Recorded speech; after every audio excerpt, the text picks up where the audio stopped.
Doctor BR Ambedkar Konaseema జిల్లా రామచంద్రపురం మండలం ద్రాక్షారామ శ్రీ భీమేశ్వర స్వామివారి దేవస్థానం నందు కేంద్ర పురావస్తు శాఖ వారు నిర్వహించిన మరమ్మతుల పనులు పూర్తి అవడంతో ఆగస్టు 7వ తేదీ నుంచి సర్వదర్శనానికి ఏర్పాట్లలో భాగంగా కార్మిక శాఖ మంత్రి వాసంశెట్టి సుభాష్ సునీత దంపతులు సంప్రోక్షణ కార్యక్రమంలో పాల్గొని ప్రత్యేక పూజలు నిర్వహించారు.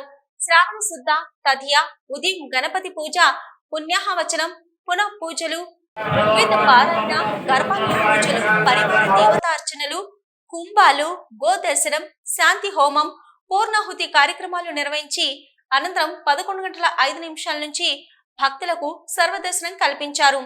ఆనువంశిక వంశపారంపర్య అర్చకులు, భక్తులు తదితరులు పాల్గొన్నారు.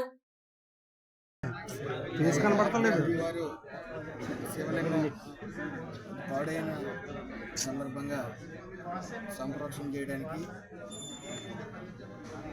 ఏప్రిల్ 24వ తారీఖున చేసేసారు. మళ్ళీ ఈ రోజున అంటే సుమారు 3 నెలల 7 రోజుల తర్వాత ఈరోజు ఓపెన్ చేయడం జరిగింది. అది సంతోషం. వాళ్ళు ఇచ్చిన లెటర్ ప్రకారం ఓన్లీ నీళ్ళతో మాత్రమే స్వామివారిని చేయమని చెప్పి వాళ్ళు లెటర్ ఇవ్వడం జరిగింది. అదేవిధంగా మాణిక్య అమ్మగారి పూజలు యథావిధిగా జరుగుతాయి. ఏదైతే పైనుంచి వచ్చిందో ఆర్కియాలజీ డిపార్ట్మెంట్ నుంచి లెటర్ రూపేణ మాకు పంపడం జరిగింది. ఇక నుంచి మార్నింగ్ దేవస్థానం తరఫున జరిగే అభిషేకం జరిగిన తర్వాత కేవలం నీళ్లతో మాత్రమే అభిషేకం చేయమని చెప్పారు కాబట్టి అలాగే కొనసాగుతుంది. మరి చాలా అదృష్టం, ఎన్నో జన్మల అదృష్టం మరి భావిస్తూ ఉన్నాను. ఈరోజు నా చేతుల మీదుగా మళ్ళీ పునఃప్రారంభం అవడం గుడి అది అదృష్టంగా భావిస్తూ ఉన్నాను.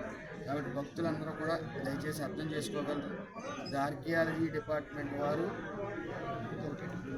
ఓన్లీ నీళ్లతోనే అభిషేకం చేయమని చెప్పారు కాబట్టి దానికి అందరూ సహకరిస్తారని భావిస్తాను.